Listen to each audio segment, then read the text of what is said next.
Hello students, आपके बीच में doctor NK. Sharma आज पुनः आपको पैट वाले विषय में बताएंगे। क्योंकि पैट का जो सिलेबस दिया है उसी के हम लोग अनुसार चलेंगे। क्योंकि आज हमने देखा कि पैट में वास्तव में सिलेबस तो काफ़ी ज़्यादा है, लेकिन प्रयास ये किया जाएगा कि आप लोगों को यानी कि 15 तारीख तक सिलेबस समाप्त कर दिया जाए। तो प्रयास ये रहेगा कि जिसका जो सिलेबस है वो हर टीचर यहाँ लग कर आपको पढ़ाएंगे। दूसरी चीज़ ये है कि पैट में कैसा पेपर बन रहा है। विगत वर्ष का मैंने पेपर सॉल्व करवाया है, आपने देखा होगा कि क्वेश्चन का पैटर्न कैसा है। और आज हम पुनः एक तरफ से चलेंगे, यानी कि सिलेबस के अनुसार चलेंगे। इतिहास में कैसा सिलेबस है उसी के अनुसार हमें पढ़ना है। तो जुड़े रहिए एन.के.एस. लर्निंग कैंपस में। और आज हम बता रहे हैं जो वो इतिहास का सिंधु घाटी सप्ताह, जहाँ से स्टार्टिंग होती है। यानी कि सिलेबस में पहला चैप्टर आपका है सिंधु घाटी सप्ताह। तो सिंधु घाटी सप्ताह जो है वो चीज़ मुझे बतानी है कि कैसे क्वेश्चन बने हैं। तो देखो ये क्वेश्चन का ट्रेंड क्या है। जैसे कि ये देखो क्वेश्चन है, दिया है कि सिंधु घाटी सप्ताह, ध्यान देना कि सिंधु घाटी सप्ताह का इतिहास। अब यहाँ पर क्वेश्चन बनेगा, जैसे ये क्वेश्चन बना है कि मोहनजोदड़ो में सबसे बड़ा भवन कौन सा था। तो एक चीज़ याद रखना कि सिंधु घाटी सप्ताह का सबसे बड़ा अगर भवन पूछा जाए तो यहाँ विशाल स्नानागार दिया है, और ये अन्नागार दिया है, स्तंभ दिया है, 2 मंजिला मकान दिया है, धान्यगार दिया है यानी कि अन्नागार। यानी कि सबसे बड़ा बात अगर करें तो अन्नागार हो जाएगा। क्या हो जाएगा? अन्नागार। यानी कि अन्न का भंडार होता था। यानी कि ये भंडार इस वजह से बनाए जाते थे कि आपातकालीन अगर कोई समस्या आती है तो उससे हम लोग क्या करते थे, डिस्ट्रीब्यूट करते थे भंडार से, जो आजकल भी बने हुए हैं। ठीक है, तो ये चीज होती है। दूसरा क्वेश्चन क्या है,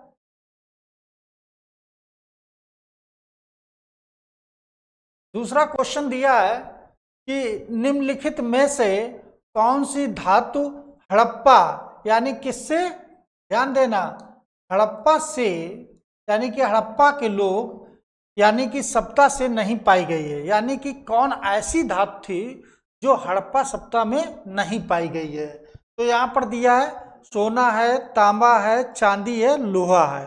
तो याद रखना लोहा, जो लोहा है वो सिंधु घाटी सप्ताह में नहीं पाया गया है। लोहा का साथ हमें कब मिलता है? उत्तर वैदिक काल में मिलता। कब मिलता है? उत्तर वैदिक काल में। यानी कि ये साक्ष्य जो हमें मिलता है उत्तर वैदिक काल से मिलता है। अब उत्तर वैदिक काल में यानी कब? 1000 ईसा पूर्व में। कब मिला था? 1000 ईसा पूर्व में। और ये कहाँ पर मिला था? एटा में। अब एटा कहाँ है? ये उत्तर प्रदेश में है। कहाँ पर है? उत्तर प्रदेश। तो उत्तर प्रदेश एटा के जिला जो था और अतरंजी खेड़ा थी, जगह का नाम अतरंजी खेड़ा, अतरंजी खेड़ा। तो यहाँ से ये चीज हमको प्राप्त हुई थी। तो ये चीज याद रखना, ठीक है। अगला क्वेश्चन, अगला क्वेश्चन दिया है कि भीमबेटका, जो भीमबेटका गुफा है किस राज्य में है। देखो भीमबेटका अगर देखा जाए तो ये 3 कालों से है। यानी कि कौन कौन है?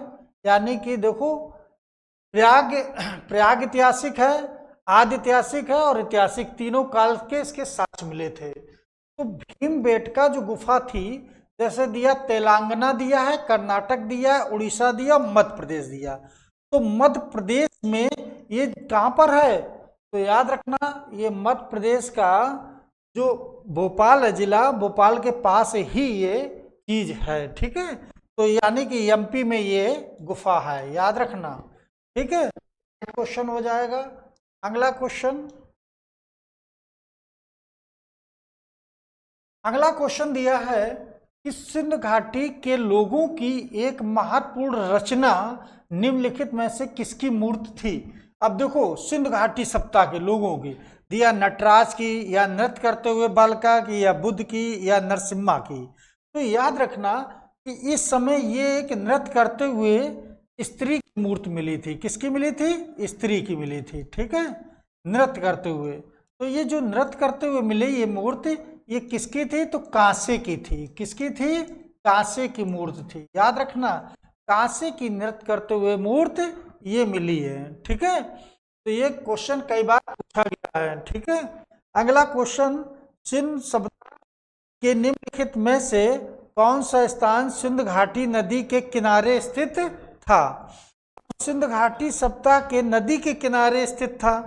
अब देखो कई बार क्वेश्चन ये पूछा गया है, सिंध घाटी सभ्यता निम्नलिखित में से कौन सा स्थान सिंध नदी के किनारे था? तो ऑप्शन देखो, यहाँ ऑप्शन दिए हैं, जरा देखना है इसको। ये दिया है कि लोथल दिया है, मोहनजोदड़ो दिया, कालीबंगा दिया, हड़प्पा। तो सिंध नदी के तट पर स्थित था मोहनजोदड़ो, यानी कि मोहनजोदड़ो ये किस पर था? तो सिंध नदी के बाएं तट पर था स्थित। किस? दाहिने तट पर। याद रखना, दाहिने तट पर था ये दाहिने तट पर स्थित था, दाहिने तट पर। तो ये सिंध घाटी सभ्यता यानी मोहनजोदड़ो। अगला क्वेश्चन दिया है, अगला क्वेश्चन क्या दिया है कि दिया है कि सिंध घाटी सभ्यता के शहरों की गलियां थी, कैसी थी? चौड़ी और सीधी थी, तंग और मैली थी, फिसलने वाली थी, तंग और टेढ़ी थी। तो चौड़ी और सीधी गली होती थी, ऐसा है। ठीक है, तो ये क्वेश्चन कई बार पूछा गया है, इसको देख लेना, थोड़ा सा अलग टाइप का क्वेश्चन है। अगला क्वेश्चन कि मोहनजोदड़ो का स्थानीय नाम क्या था? रेगिस्तान का टीला, नदी मुख की भूमि का टीला, मृतकों का टीला, जीवन का टीला। तो मृतकों का टीला था। किसका था? मृतकों का टीला था। ठीक है, तो मृतकों का टीला था। और इसके बाद अगला क्वेश्चन जो है, सुरतगोई सिंध घाटी सभ्यता किस देश में है? तो ये दिया है, कहाँ पर है, किस देश में है? तो ये बड़ा अच्छा क्वेश्चन दिया है। भारत में दिया है, पाकिस्तान में दिया है, अफगानिस्तान में दिया है। तो याद रखना, अफगानिस्तान दिया, तिब्बत दिया, तो ये अफगानिस्तान। सुरतगोई जो दिया है, याद रखना, सुरतगोई। तो ये याद रखना कि सुरतगोई जो बात करी जाए ये कहाँ पर? तो अफगानिस्तान लगा के आना। अगला क्वेश्चन जो दिया है कि हड़प्पा, देखो ध्यान देना कि यहाँ दिया है कि हड़प्पा के खंडहर निम्नलिखित में से किस नदी के तट पर पाए जाते हैं? हड़प्पा के खंडहर। तो हड़प्पा की जब बात आती है तो याद रखना कि हड़प्पा की जब बात आएगी तो ध्यान देखना, रावी है, झेलम है, ब्यास है, सतलज है। तो हम लगाएंगे रावी नदी। जो हड़प्पा सभ्यता की खोज हुई थी वो रावी नदी के दाहिने तट पर हुई थी। दाहिने, तो दाहिने तट पर। ठीक है, सॉरी दाहिने नहीं, ये बाएं तट पर है, ये बाएं रवि, ये बाएं तट पर है। याद रखना कि बाएं तट पर है। ठीक है, दाहिने नहीं मत लगाना। दाहिना जो है ये जो है सिंध घाटी की बात करें तो ये लगाएंगे, और रावी की बात करें तो ये बाएं तट पर लगा के आएंगे। ठीक है, रावी नदी के बाएं तट पर स्थित है। अगला क्वेश्चन देखो, अगला क्वेश्चन क्या पूछ रहा भाई? 10वां क्वेश्चन, निम्नलिखित में से कौन सा सिंध घाटी सभ्यता का एक बंदरगाह माना जाता है? देखो सिंध घाटी सभ्यता में जो बंदरगाह मिला है, याद रखना कि सिंध घाटी में बंदरगाह दिया, हड़प्पा दिया, लोथल दिया, रोपड़ दिया, बनवाली दिया। तो याद रखना मात्र एक स्थान जो है लोथल, लोथल में हमें एक बंदरगाह मिला। क्या मिला? बंदरगाह। अब देखो बंदरगाह जो मिला है ये, तो बंदरगाह जो मिला है, अब ध्यान देना, ये बंदरगाह से एक फारस की मोहर मिली है। क्या मिली है? फारस की मोहर। जब फारस की मोहर मिली तो इससे ये साबित हुआ कि हमारे देश का व्यापार फारस के साथ होता था, ऐसा। तो ये चीज याद रखना। अगला क्वेश्चन दिया है कि सिंध घाटी सभ्यता की जो अर्थव्यवस्था थी वो कैसी थी? यानी कि कृषि थी, व्यापार थी, चक पर बनाए गए मिट्टी के बर्तन थे, या बढ़ईगिरी थी। अब इसमें देखो क्या सही है, ये चीज हमें पकड़ना इसमें। तो वास्तव में सिंध घाटी जब सभ्यता कैसी सभ्यता थी? तो नगरीय सभ्यता थी। एक चीज याद रखना, कि ये सप्ताह है नगरी सप्ताह है। कैसी है? तो नगरी सप्ताह थी। तब नगरी है तो नगरी की बात आएगी तो क्या पे होगा? व्यापार पर होगा। यानी कि नगरी सप्ताह है और पहली बार व्यापारी की बात करी गई तो ये व्यापार से है, तो याद रखना ये क्वेश्चन। अगला क्वेश्चन, अब फिर क्वेश्चन दिया है किस किस काल या युग में पत्थर के औजार सबसे पहले पाए गए हैं। दिया है नवपाषाण काल, पुरापाषाण काल, लघु पाषाण काल, मध्य पुरापाषाण काल। देखो एक चीज याद रखना कि पुरापाषाण काल जो है यहाँ पर कैसे मिले हैं? पत्थर के औजार मिले, ये पत्थर के औजार मिले, ठीक है। तो पुरापाषाण काल में पत्थर के औजार मिले। नवपाषाण काल में, यानी कि नवपाषाण काल में आग की खोज हो गई थी, प्रयोग करना सीख गए थे। आग का प्रयोग करना सीख गए थे, यानी खोज हुई, प्रयोग करना सीखे। निम्न पुरापाषाण काल में खोज हुई थी, और अगर नवपाषाण की बात करें तो आग का प्रयोग करना सीख गए थे। फिर इसके बाद मध्य पाषाण काल में, मध्य पाषाण की बात तो पशुओं का पालना भी, यानी कि पशुओं का पालना हम लोग सीखे। कब? तो मध्य पुरापाषाण काल में। ये चीज याद रखना, ये क्वेश्चन याद रखना। नवपाषाण काल और ये तो मानव ने मकान बनाना कब प्रारंभ किया था? तो मकान बनाकर रहना प्रारंभ कर दिया, मकान बनाकर रहना प्रारंभ किया था नवपाषाण काल में। ये चीज याद रखना, ठीक है। अगला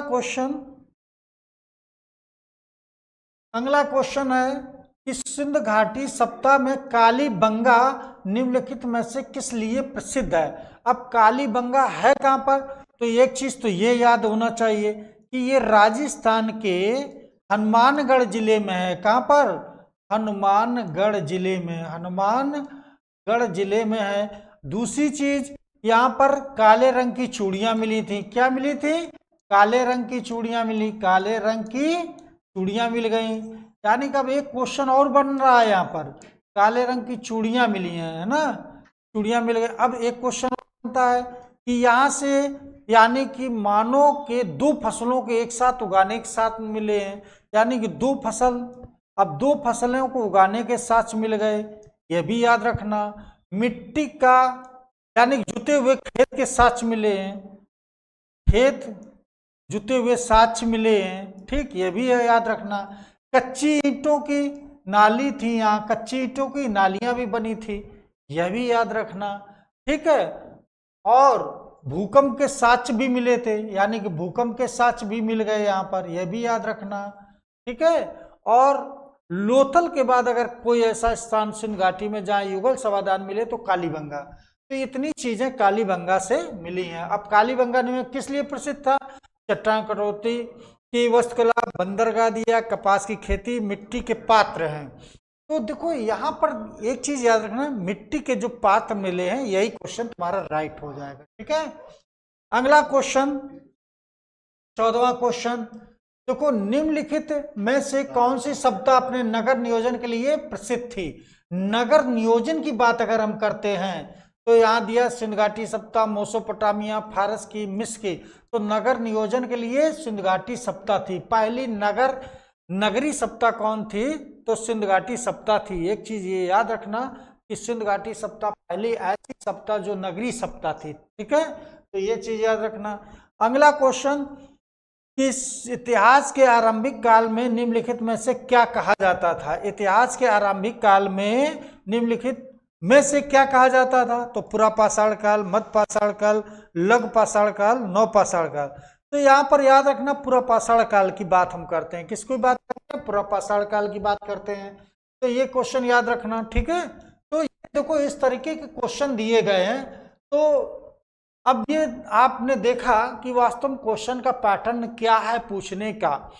तो पैट में बहुत ज्यादा कठिन क्वेश्चन नहीं आएंगे, लेकिन फिर भी इतिहास के जो क्वेश्चन पूछे जा रहे हैं उनको गलत मत होने देना, क्योंकि आज हम देख रहे हैं कि कोई भी विषय है, अगर अच्छे से तैयार सिलेबस कर लेंगे तो फिर कभी फेल नहीं होंगे। तो इतिहास के जुड़े रहिए। इतिहास का भी ये पेपर कराया, एक पेपर और इसमें है, 2 पेपर अभी इतिहास के हम करवा रहे हैं, ठीक है।